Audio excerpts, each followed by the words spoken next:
what's at the root of the work that I do is really problem solving. That has been the really important thing that has led me to really grow at Intel, but also evolve my career, because every single project at Intel has really been about helping Intel to resolve something complex.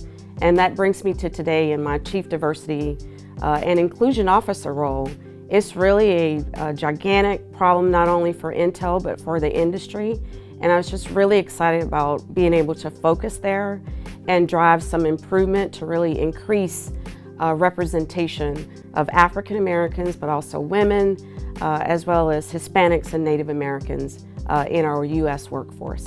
I've come to realize that the diversity and inclusion work is not a one and done.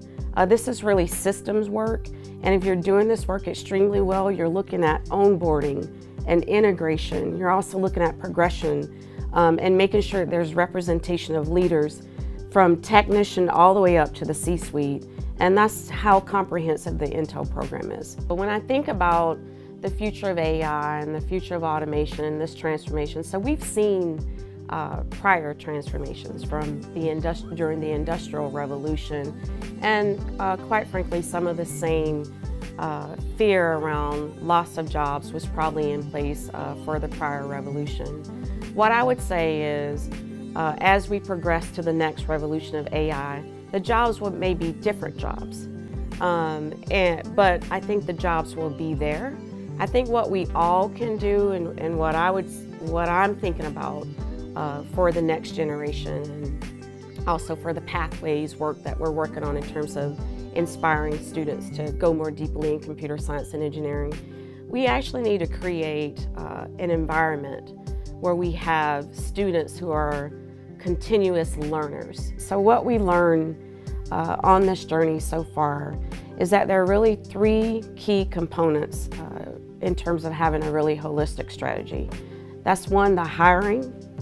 It is also the progression and also the retention. So what we learn right away is that these type challenges, you can't hire your way out of these challenges.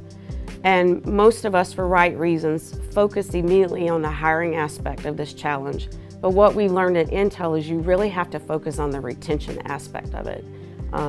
You know, as I reflect on where we are now, who knew social media strategists would even be a job in this era? And so I don't think we'll be successful in predicting the job name, but if we focus on those competencies in terms of being able to deal with data, extract data, analytical problem solving and thinking, and also this notion of being a continuous learner, I think that would mitigate just a ton of the risk.